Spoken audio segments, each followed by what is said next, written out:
بسم اللہ الرحمن الرحیم۔ السلام علیکم۔ ماڈل درسی کتاب اسلامیات لازمی برائے جماعت نہم قومی نصاب 2022 کے مطابق نیشنل بک فاؤنڈیشن وفاقی ٹیکسٹ بک بورڈ اسلام آباد۔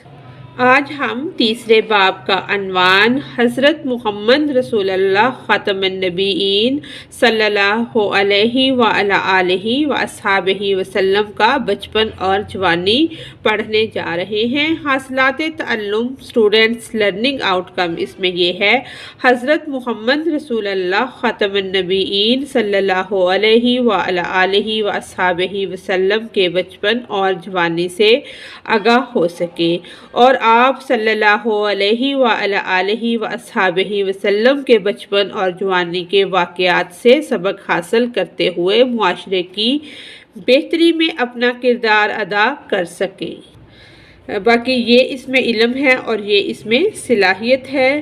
اب ہم اس کی مشق کو حل کرتے ہیں۔ سوال نمبر 1، مناسب ترین جواب پر ٹھیک کا نشان لگائیں۔ حضرت خدیجہ رضی اللہ تعالیٰ عنہا نبی کریم صلی اللہ علیہ وعلی آلہ واصحابہ وسلم کو اپنا مال تجارت لے کر شام جانے کی پیشکش کیوں کی؟ امانت داری کی وجہ سے۔ یہ اس کا ٹھیک جواب ہے۔ دوسرا سوال ہے، نبی کریم صلی اللہ علیہ وعلی آلہ واصحابہ وسلم نے پہلی کمائی کس پیشے سے حاصل کی؟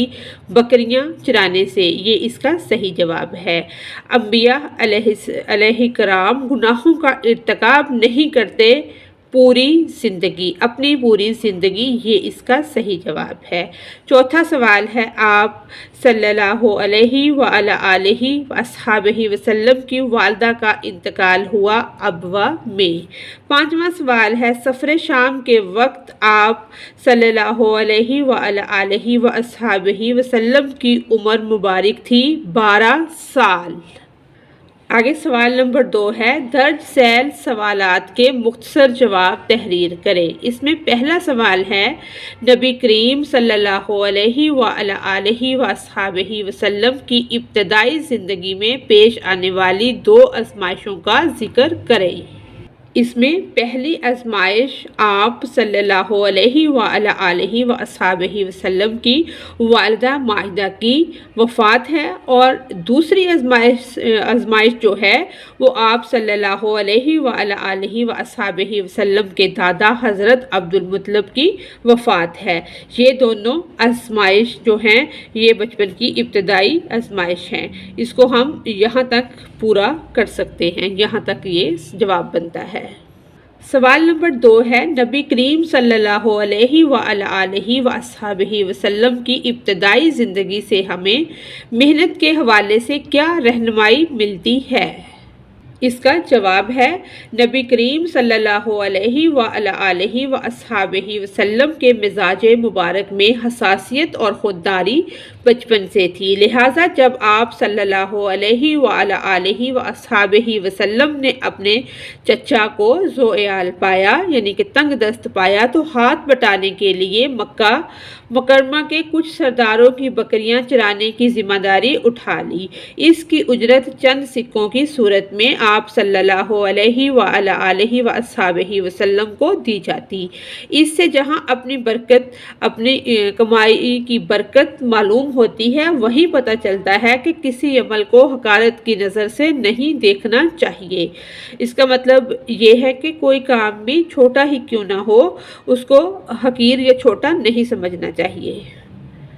اگلا سوال ہے، سوال نمبر 3، آپ صلی اللہ علیہ وعلی آلہ واصحابہ وسلم نے بچپن میں کس کس جگہ کی طرف سفر فرمایا؟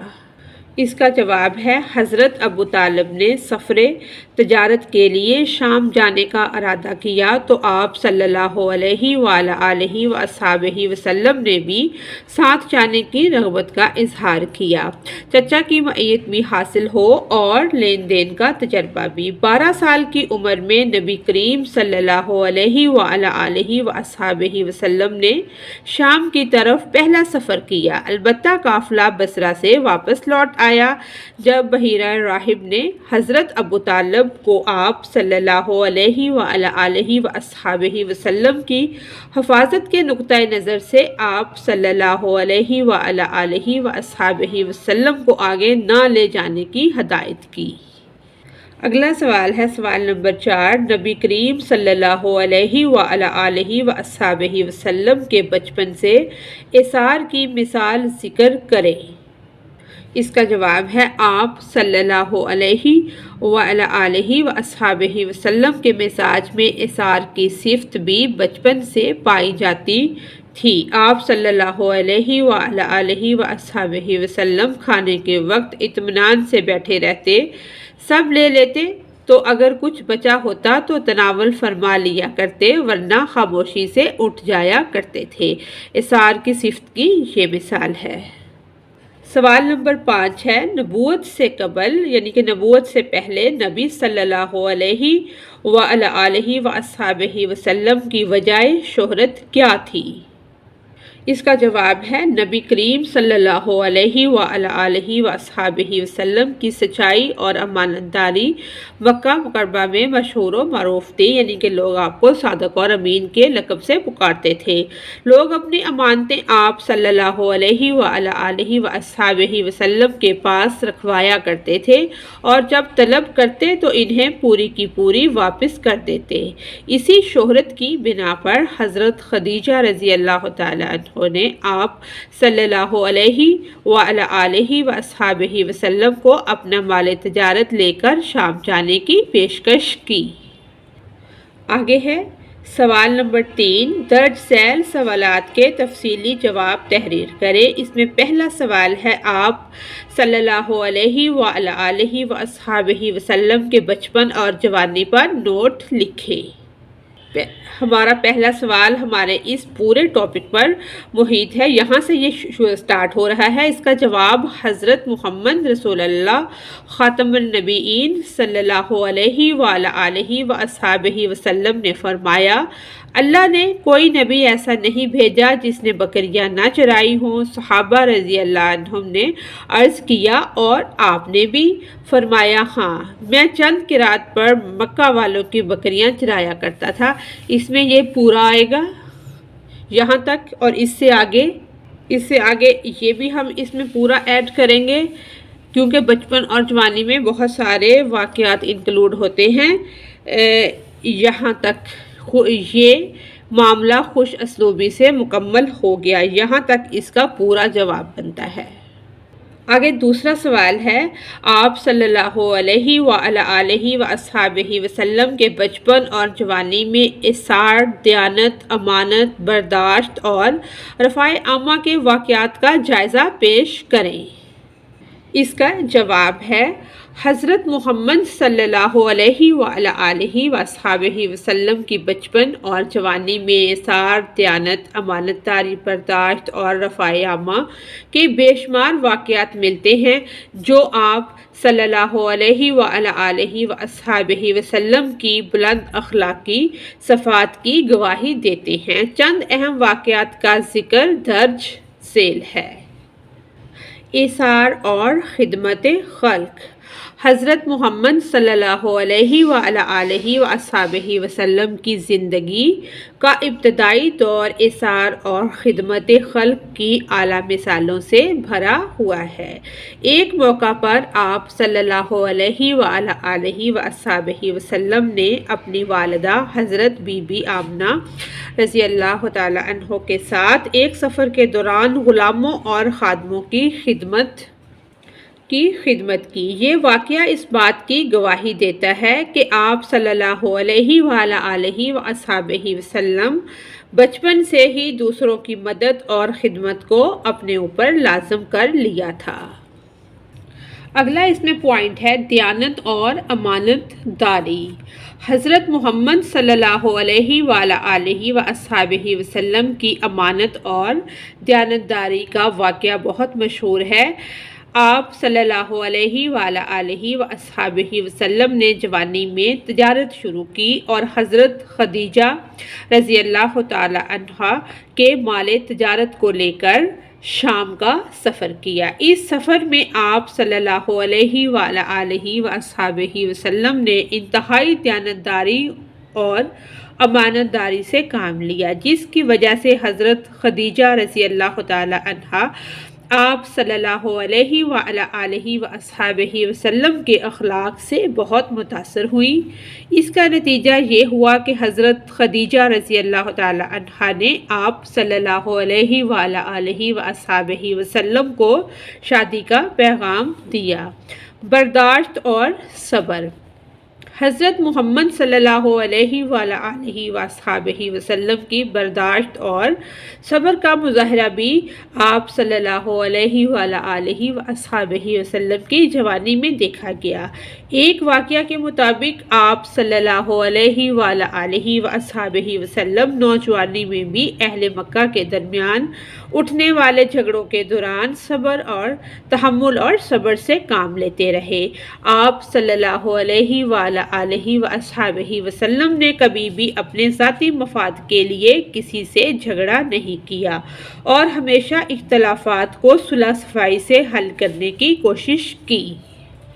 رفع عامہ اور فلاح و بہبود۔ حضرت محمد صلی اللہ علیہ وآلہ وصحبہ وسلم کے رفع عامہ کے جذبات بھی آپ صلی اللہ علیہ وآلہ وصحبہ وسلم کی جوانی میں واضح تھے۔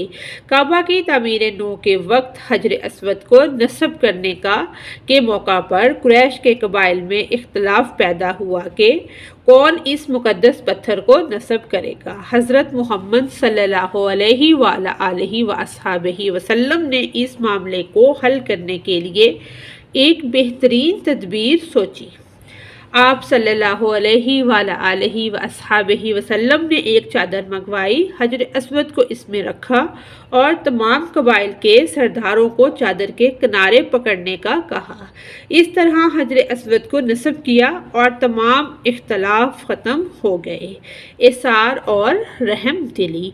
آپ صلی اللہ علیہ وآلہ وصحبہ وسلم نے ہمیشہ ایثار اور رحم دلی کا مظاہرہ کیا۔ ایک واقعہ کے مطابق ایک یتیم بچے نے آپ صلی اللہ علیہ وآلہ وصحبہ وسلم کے پاس آ کر اپنی پریشانی کا ذکر کیا کہ وہ یتیم ہونے کی وجہ سے کمزور ہے اور لوگ اس کے ساتھ زیادتی کرتے ہیں۔ حضرت محمد صلی اللہ علیہ وآلہ وصحبہ وسلم نے نہ صرف بچے کی مدد کی بلکہ اس کے ساتھ لوگوں کے سلوک کو بہتر کرنے کے اقدامات بھی کیے۔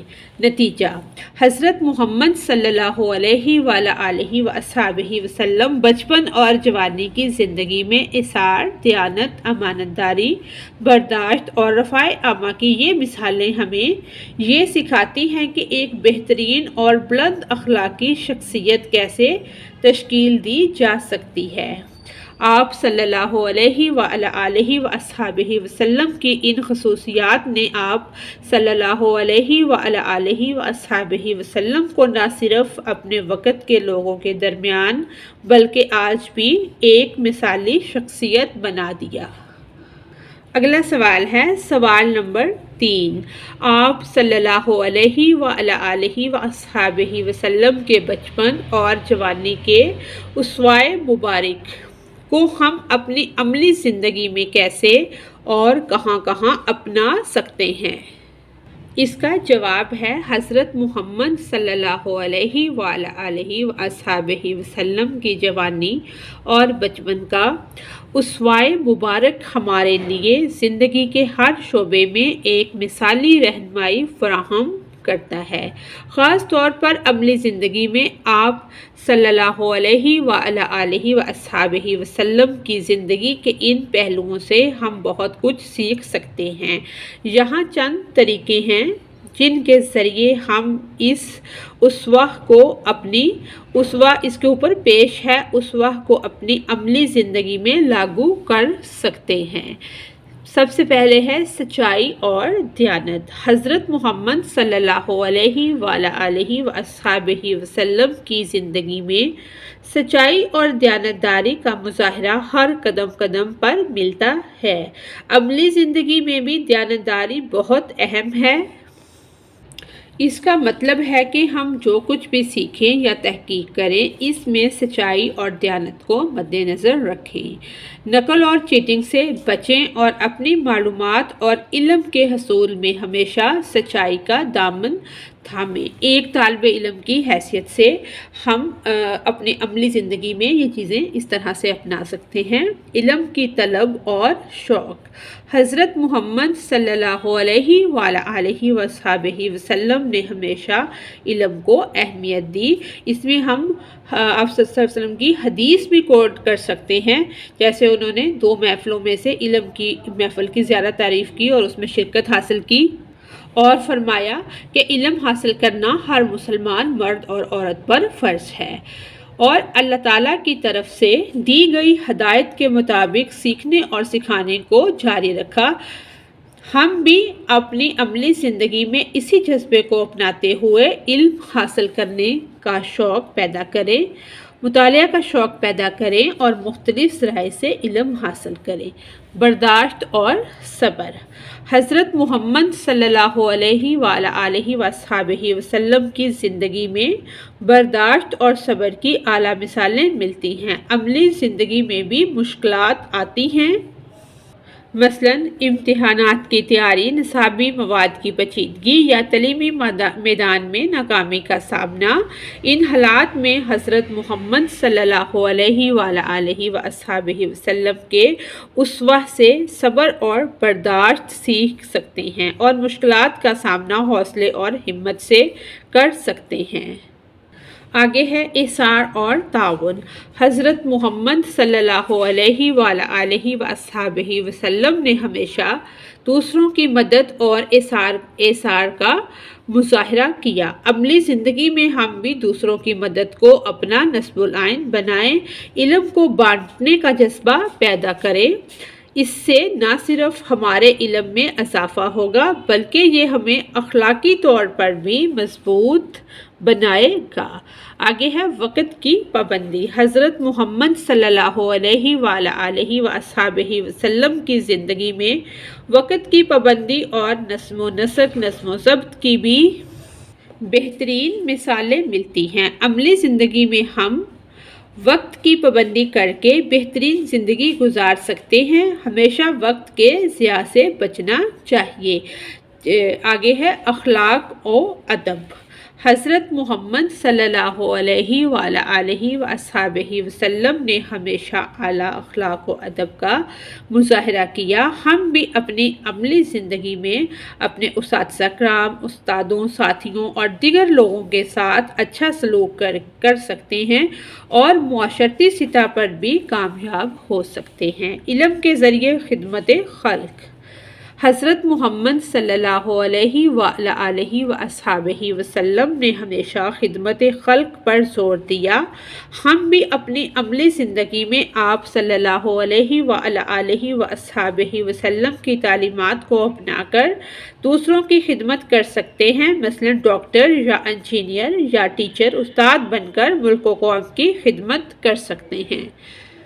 نتیجہ، حضرت محمد صلی اللہ علیہ وآلہ وصحبہ وسلم کا اسوائے مبارک ہمیں یہ سکھاتا ہے کہ کیسے ایک اچھے طالب علم کو علم کے حصول کے دوران دیانتداری، صبر، احسان اور خدمت خلق کو اپنانا چاہیے۔ ان اصولوں کو اپنا کر ہم نہ صرف اپنی عملی زندگی میں کامیابی حاصل کر سکتے ہیں بلکہ اپنی دنیاوی اور دینی زندگی میں ترقی پا کر آخرت میں بھی سرخرو ہو سکتے ہیں۔